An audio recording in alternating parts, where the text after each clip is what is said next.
Olá, turminha, boa tarde. A aula de hoje é correção. Então, como a gente falou no slide anterior, estamos aqui na página 14 para corrigir com vocês. Essa questão aqui, na página 14, era interpretação oral. Então, se lembra que tinha pedido para vocês mandarem um áudio lá no grupo sobre a opinião de vocês com relação a essas três questões. Algumas delas são pessoais, tá? Por isso que tia pediu para vocês mandarem um áudio falando a opinião de vocês, tá? A número 1, os amigos conseguiram pegar o fio do cabelo da Yara? Sim, né? O modo que eles agiram era o que você imaginava antes da leitura do texto? Não, para mim, na minha opinião pessoal de tia, eu achava que o Pedrinho ia obedecer o Saci, né? Na 2, o que você achou da atitude do Pedrinho ao desobedecer as recomendações do amigo? Ele pôs em risco a sua vida, né? Então, o Saci conhecia a Yara, sabia os riscos. Alertou o amigo, porém o amigo não deu ouvido e quase, né, ia sendo arrastado para o fundo daquela cachoeira. 3. Se você estivesse no lugar do Pedrinho, também teria curiosidade de ver a Yara. Por quê? Bem, eu sou muito curiosa, né? Com certeza eu teria curiosidade, mas o medo às vezes fala mais alto, né? Impede que a gente, né, faça alguma coisa. Então, assim, ele alertou, né? Ele disse, olha, você pode ver, ela pode fazer alguma coisa com você, né? E tudo mais. Ele alertou, pediu. Só não disse o que aconteceria, né?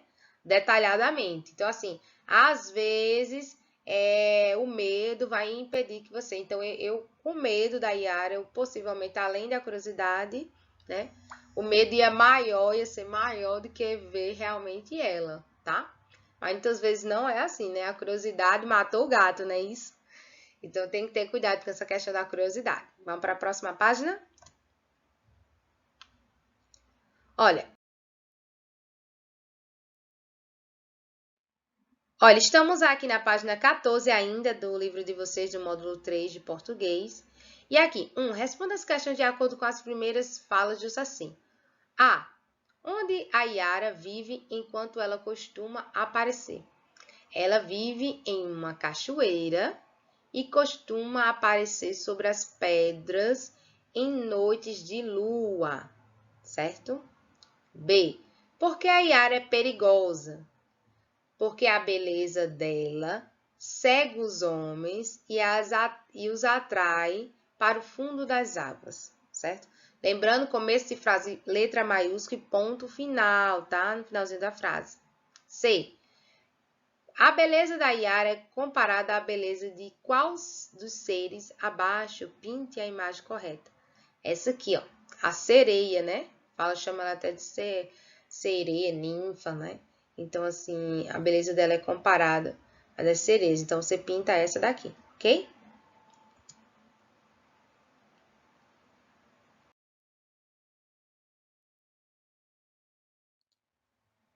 Aqui, olha, estamos na correção da página 15, certo? Próxima página. Número 2.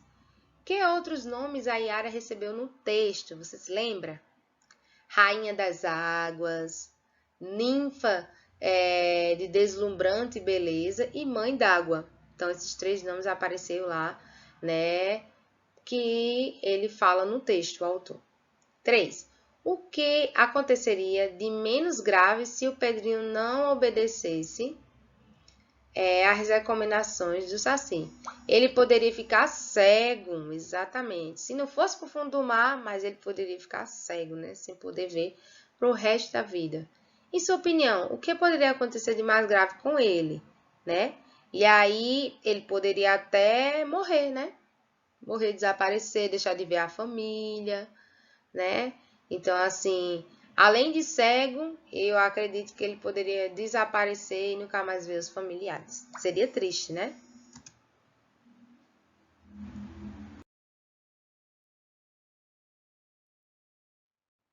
E aí, pessoal, estamos aqui ainda na página 15, corrigindo a atividade de vocês. E estamos no número 4. Vamos lá? Contorne a imagem que representa o local onde se passa o episódio narrado no texto que você leu. E aí, qual é? Aqui, ó, esse último, tá? Uma cachoeira, tá bom? Aí você tem que contornar. 5. A história que você leu é real ou fictícia? Explique sua resposta. Primeiro, é uma história fictícia, tá bom? ela é fictícia, imaginária, muitos elementos, faz parte da ficção, imaginário, da mente, da criatividade, do Monteiro Lobato. Pois existem seres folclóricos, como o Saci, a Iara, e elementos mágicos, como o encantamento do Pedrinho. Então, esses são elementos, características que apresentam o texto que comprova que é um texto fictício, tá certo? 6. As narrativas podem ser chamadas por um narrador observador, aquele que conta a história sem participar dela, ou por um narrador personagem, quando é um dos personagens que narra a história, né? Qual é o tipo qual o tipo de narrador do texto que você leu? Narrador observador. Ele narra a história, mas não é nenhum personagem, tá certo? Então, a resposta seria narrador observador, ok?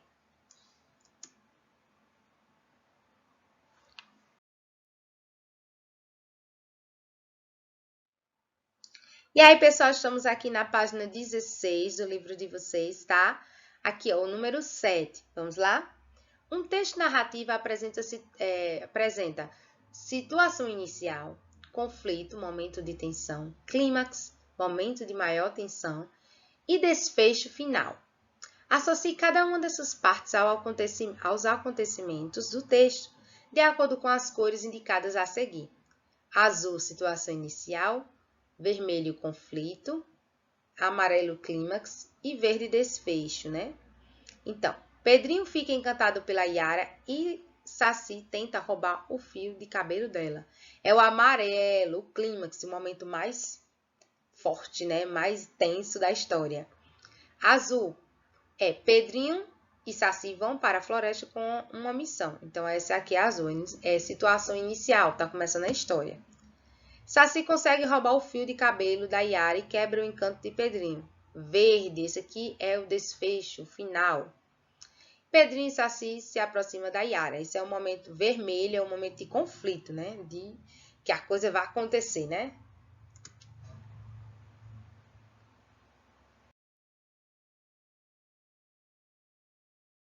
Olha, estamos aqui ainda na página 16 para continuar a nossa correção.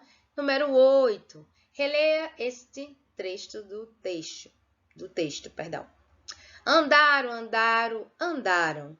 Por fim chegaram a uma grande cachoeira o ruído já vinham ouvindo de longe. Assinale a alternativa correta sobre a repetição da palavra andaram. A repetição reforça a ideia de que eles andaram pouco ou a repetição reforça a ideia de que eles andaram muito?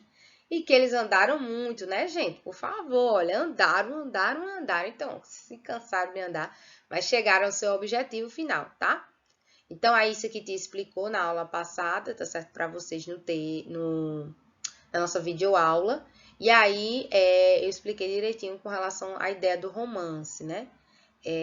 Sobre essa questão aí dos espaços também da história, tá bom?